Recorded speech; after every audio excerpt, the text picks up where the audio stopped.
Hi, my name is Lauren Deck, and I'll be giving you a presentation on croup and bronchiolitis today. I have nothing to disclose. The objectives of this presentation include to describe the pathophysiology and etiology of croup and bronchiolitis, to implement a therapy plan for both croup and bronchiolitis, and to determine whether a patient qualifies for palivizumab or Synagis administration. We'll start off the presentation with croup and move on to bronchiolitis a little later on. So a little pathophysiology of croup. Croup is a viral infection that causes inflammation and swelling of the subglottic region, which is the lowest part of the trachea and vocal cords, as seen in the picture on the right. Swelling and inflammation in this area lead to stridor upon inspiration and a barky cough.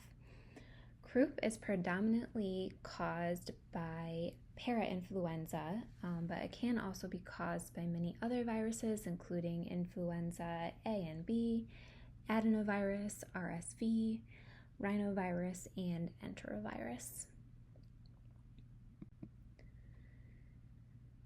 The epidemiology of croup predominantly occurs in the fall and winter seasons and has the highest incidence during 6 months to 3 years of age, and occurring more often in boys rather than girls at a 1.5 to 1 ratio.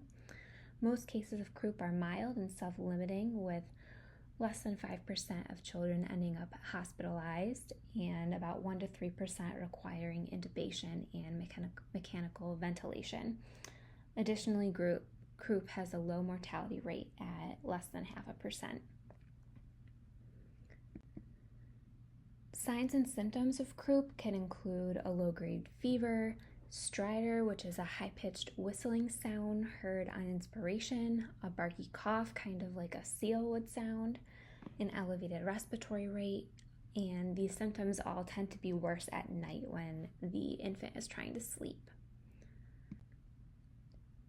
The diagnosis of croup is primarily made on clinical presentation, so the patient is presenting with the signs and symptoms of croup that we mentioned earlier. Some institutions may test the patient for viruses using a nasal swab, but there really isn't a need to directly identify the causative virus, as that shouldn't change the management of the patient at all. Additionally, while imaging of the neck doesn't need to be performed, it would likely show what's called the steeple sign, which is the narrowing of the subglottic trachea that reduces the shape of a church steeple that you can see in the photo on the right. Additionally, other diagnoses that could cause similar symptoms should be ruled out, and they would include epiglottitis, bacterial tracheitis, foreign body aspiration, hemangioma, large airway lesion, neoplasm, peritonsillar or retropharyngeal abscess, and thermal injury or smoke inhalation. The Wesley Croup score is a scoring tool that can be used to determine the severity of croup the patient has. The total score from the 5 categories that you can see on the right, which are level of consciousness, cyanosis, stridor, air entry, and retractions, will give you a final score that will put the patient in either the mild, moderate, severe, or impending respiratory failure categories. And while not considered a standard of practice, this scoring tool can be helpful for determining the course and location of treatment for the patient.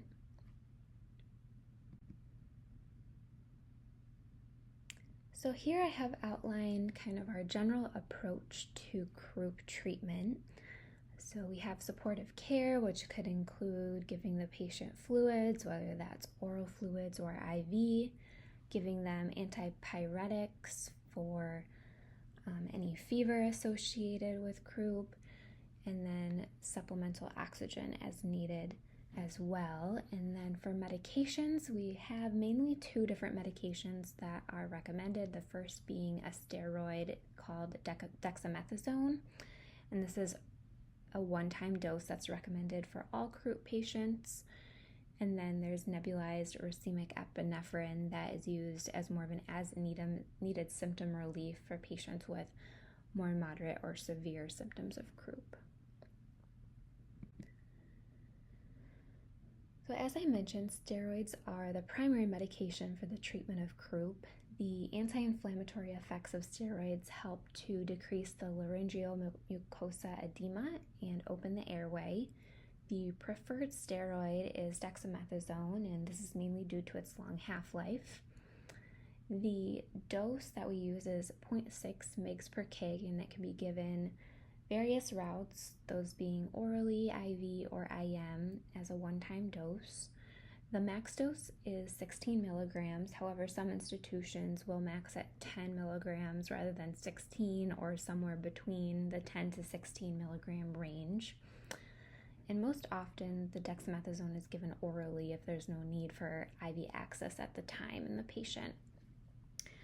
Many institutions, including mine, give the IV formulation of dexamethasone orally, as while neither the IV or oral formulations taste good, the IV solution has a significantly smaller volume that would be needed, especially when using the 10 milligram per ml vial concentration. And adverse effects of steroids like dexamethasone that could be seen would include elevations in blood glucose and agitation or aggression.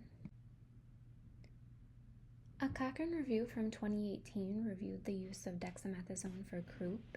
This figure shows the change in croup score 6 hours after administration of steroids versus placebo, and we can see that most studies favor steroids in comparison to placebo, with a few studies touching or crossing 0.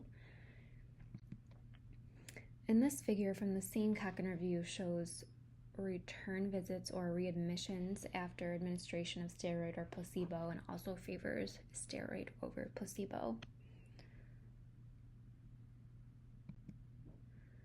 Lastly, this figure shows improvement at the 24-hour mark for steroid administration versus placebo, and also breaks the steroid administration down between dexamethasone and prednisolone. The studies that looked at dexamethasone versus placebo show a statistically significant improvement at 24 hours for those that received dexamethasone. However, this cannot be said for those who received prednisolone.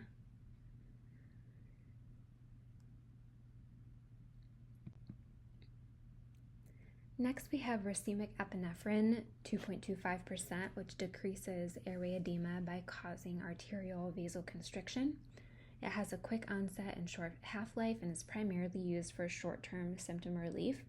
It is given at a dose of 0.05 to 0.1 mL per kilo to a max of half a milliliter, and is given by nebulization. Adverse effects that could be seen from racemic epinephrine include tachycardia, tremor, and diaphoresis. So I included a 2013 Cochrane review that looked at nebulized epinephrine for croup in children, and included this first figure, which looked at nebulized epinephrine versus placebo on change in croup score from baseline to 30 minutes after treatment. And both inpatient and outpatient settings favored treatment with nebulized epinephrine over placebo in terms of change in croup score at 30 minutes after treatment.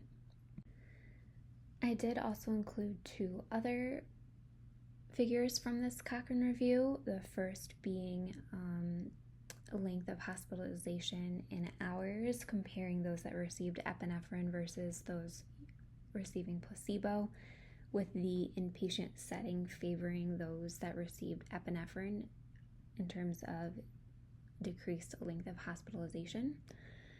Additionally, the bottom graph shows the differences in return visits or readmissions between those that received nebulized epinephrine or placebo, and there's no difference in those that returned or were readmitted, which kind of makes sense as this nebulized epinephrine is more helpful with acute symptoms rather than long-term management of the disease.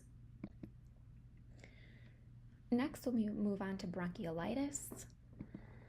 So bronchiolitis is also instigated by a viral infection that causes inflammation and obstruction of the bronchioles in the lower respiratory tract. The bronchioles are small airways in the lungs that branch off from the main bronchi and become edematous, have increased mucus production and necrosis of airway epithelial cells, which all contribute to obstruction of the small airways, decreasing air movement. The most common virus that causes bronchiolitis is called respiratory syncytial virus, or RSV, but bronchiolitis can be caused by other respiratory viruses as well. Some epidemiology on bronchiolitis. It is very common in young children and is actually the number one reason for hospitalization in neonates and infants from birth to 1 year of life. There are approximately 100,000 hospitalizations per year in the United States for bronchiolitis, and this adds up to a significant amount of money in our healthcare system that's allocated to bronchiolitis care. People often refer to the time when bronchiolitis cases rise as RSV season, and if you look at the photo to the right, you can see that in most places in the United States, RSV season is during the winter and spring months, but it does vary based on location. Signs and symptoms of bronchiolitis include rhinorrhea, congestion, fever, wheezing, tachypnea, and increased work of breathing. And while many cases of bronchiolitis can be treated out of the hospital, some risk factors that put infants at higher risk for severe disease include age, preterm birth, chronic lung disease, if that patient was born with a congenital heart defect, trisomy 21, if the patient's underweight or is immune deficient. And you will see these risk factors come up again a little later when we talk about the prevention of RSV. The diagnosis of bronchiolitis is primarily made on clinical presentation, and no laboratory or radiographic testing is needed or recommended. Some institutions may perform a respiratory viral panel, but identifying the causative pathogen is not necessary for the diagnosis of bronchiolitis and doesn't impact how we treat bronchiolitis. Moving into the treatment of bronchiolitis, bronchiolitis is largely treated by supportive care, which could include supplemental oxygen, fluids if the patient is dehydrated, nasal suctioning to help clear the airway, and sodium chloride or saltwater nasal sprays, which can be used either scheduled or as needed for nasal congestion. Many medications have been studied for the treatment of bronchiolitis, but most aren't recommended because they haven't been found to improve bronchiolitis outcomes, and those would include albuterol, nebulized hypertonic saline, racemic epinephrine, corticosteroids, and antibiotics. However, albuterol is sometimes trialed in a patient, especially if the patient might have a component of underlying reactive airway disease, but shouldn't be continued if it's not found to improve symptoms after the trial. So while there aren't many medications recommended for the treatment of bronchiolitis, there is a medication that can be used for the prevention of bronchiolitis, specifically from RSV, which is the most common cause of bronchiolitis. So this medication is called palivizumab with the brand name of Synagis. It's a monoclonal antibody that neutralizes and inhibits the fusion activity of RSV and doesn't allow RSV to replicate after in the body. It is given as an intramuscular injection at a dose of 15 mg/kg once a month for up to 5 months, or 5 doses total per RSV season. Since this is a monoclonal antibody, it provides short-term passive immunity rather than long-term active immunity like a typical vaccine would, which is why it must be given multiple times. Also, it's currently recommended that if a patient is hospitalized for a breakthrough RSV infection during an RSV season, they no longer need additional Synagis doses for the rest of that season. Some adverse effects that could be seen with Synagis include a skin rash, fever, anaphylaxis, and injection site reaction.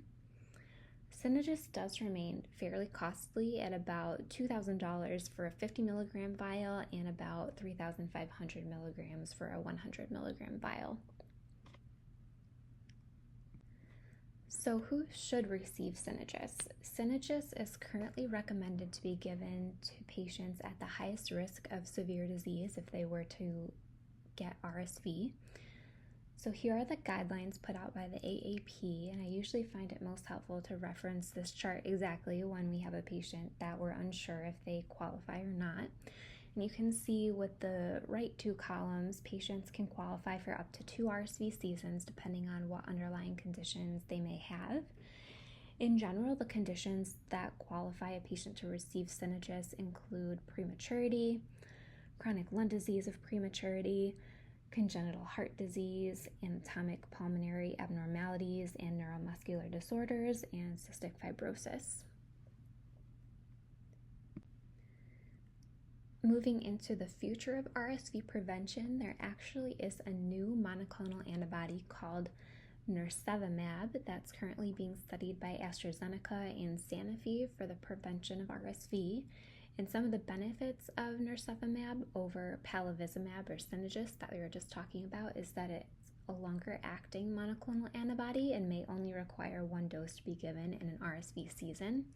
And because of that, there's the possibility that it could be given to more than just infants at highest risk of RSV, because it would be less costly, hopefully, given that it's just a one-time dose and wouldn't require the infant to see a healthcare provider every month for 5 months to gain this protection.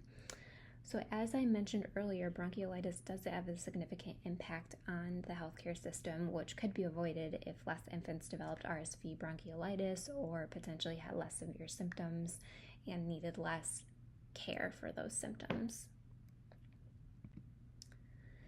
Phase 3 trials of nirsevimab were just published this past March, and I thought I would include the Melody Phase 3 trial, which looked at the impact of nirsevimab on the prevention of RSV in healthy late preterm and term infants. So these are infants that normally wouldn't have qualified to receive palivizumab or Synagis. Table 2 on the left gives the results of the endpoints of this study, which are medically attended lower respiratory tract infections and hospitalizations associated with RSV through 150 days, which is about 5 months after either the nirsevimab injection or placebo. The nirsevimab group had less medically attended RSV-associated lower respiratory tract infections with a statistically significant p-value of less than 0.001. These results are further depicted in the Kaplan-Meier curve to the right. There wasn't found to be a statistical significance in hospitalizations from RSV. So it'll be interesting to see how nirsevimab is incorporated into RSV prevention in the future and to see future studies on this medication. Okay, now to go over some of the key concepts from the presentation we just listened to. First, croup is inflammation and edema of the subglottic region due to a viral infection. Croup can be treated with a one-time dose of dexamethasone and nebulized racemic epinephrine for the treatment of acute symptoms. Bronchiolitis is the inflammation and obstruction of the bronchioles due to a viral infection, predominantly RSV. Bronchiolitis is primarily treated with supportive care, and most studied medications are not recommended. Palivizumab or Synagis should be administered to qualifying high-risk pediatric patients. Okay, now to go over some questions. Our first question is, signs and symptoms of croup include all except. We have option A being stridor, B, nausea and vomiting, C, barky cough, and D, a low-grade fever. And our answer is nausea and vomiting. So stridor, barky cough, and low-grade fever are all symptoms of croup versus nausea and vomiting is not. Question 2, what is the preferred steroid for the treatment of croup? We have A, methylprednisolone, B, cortisone, C, hydrocortisone, and D, dexamethasone.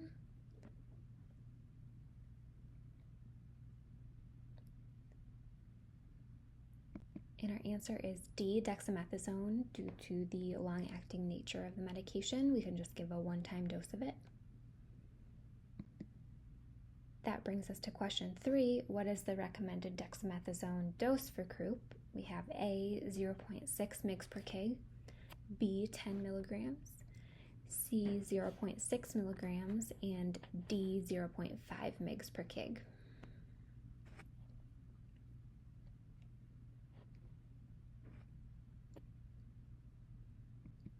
The answer is A, 0.6 mg per kg, and that can go up to a max of 16 milligrams. However, some institutions will max anywhere from 10 milligrams to 16 milligrams. Question 4, the treatment of bronchiolitis is primarily A, antibiotics, B, steroids, C, supportive care, or D, albuterol. And our answer is C, supportive care. So antibiotics, steroids, and albuterol have been studied for bronchiolitis but are not found to be beneficial and aren't recommended. Supportive care really is the mainstay of therapy for bronchiolitis, in addition to nasal suctioning and the use of sodium chloride nasal spray for congestion.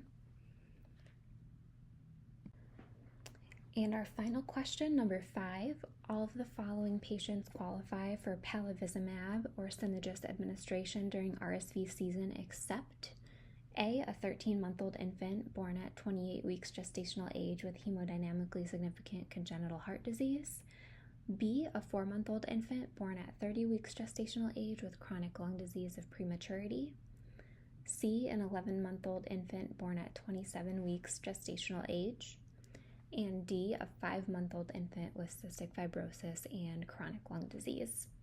So I'll give you a second to come up with your answer for this one.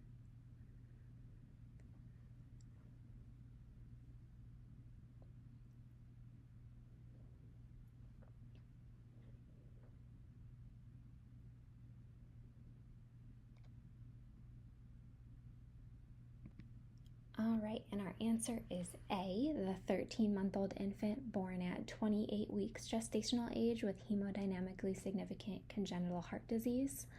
So this patient does not qualify because they would need to be less than 12 months old with their other factors of the hemodynamically significant congenital heart disease. And the other 3 do qualify because B, this patient is less than 12 months old and they have chronic lung disease of prematurity. C qualifies because they were born less than 29 weeks and are currently less than 12 months old. And D qualifies because they're less than 12 months old with cystic fibrosis and chronic lung disease. And these are my references, and I wanted to thank you all so much for taking the time to listen to this presentation on croup and bronchiolitis. Have a great day.